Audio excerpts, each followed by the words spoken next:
It was late in the fourth quarter in Chicago's Soldier Field. For the afternoon, Walter Payton had gained 217 yards on 37 carries. Bob Avellini bent down in the huddle and called 34's number again. Got a block, jumped over a would-be tackler, broke loose down the right sideline, and before he was stopped, he had gained 58 yards, and suddenly O.J. Simpson's record was in jeopardy.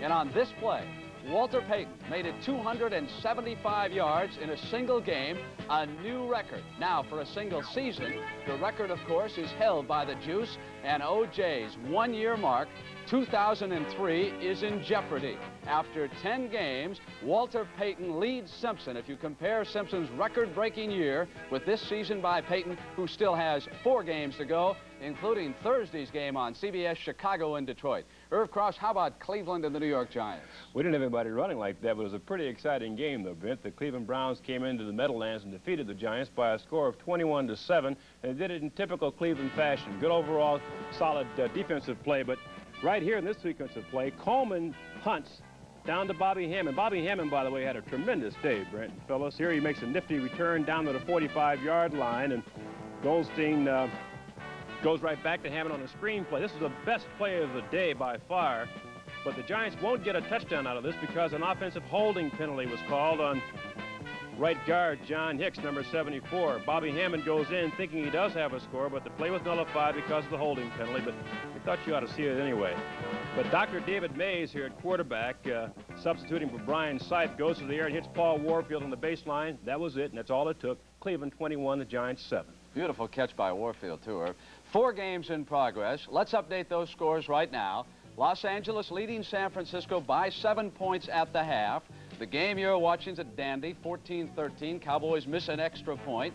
Houston has now come back to score the last 10 points. They're ahead of Seattle 10-3. Oakland, San Diego, the story there is that Ken Stabler's been injured. Mike Ray is in, and the Raiders cling to a 1-point lead.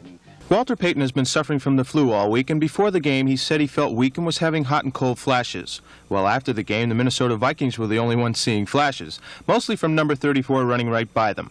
Payton set a new NFL single-game rushing record, picking up 275 yards on 40 carries. He also scored a touchdown in the second quarter on a 1-yard run. That, along with Bob Thomas's field goal, was enough to beat the Vikes 10-7. Payton has picked up 1,404 yards already this season and stands an excellent chance to break O.J. Simpson's 2,003-yard mark. In Pittsburgh, the steel curtain fell hard on the Dallas Cowboys as the Steelers romped 28-13. Franco Harris also had a great day running with the ball. He picked up a career-high 179 yards and scored 2 touchdowns, including a 61-yarder. The Pittsburgh win spoiled the return to the Steel City of former Pitt star Tony Dorsett. The Heisman Trophy winner did show his family and friends something, however, scoring the first touchdown of the day.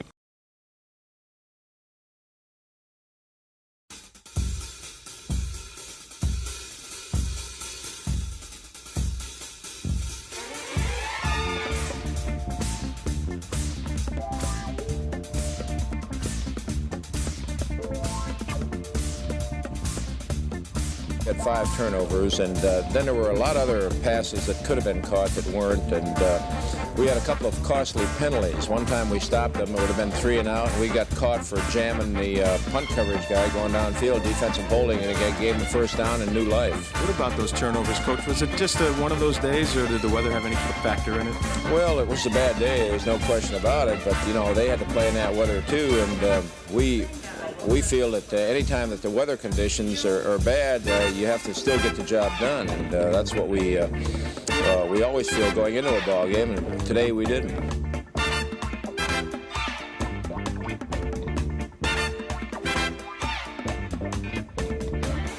We had some problems. I felt in the early part of the game that we were really hitting and coming off the ball, and our running game was going, and our defense was playing good, getting good pressure on the passer, but then we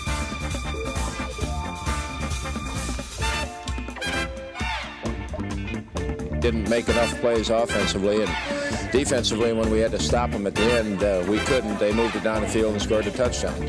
We were just really disappointed today because we felt that we should have won today.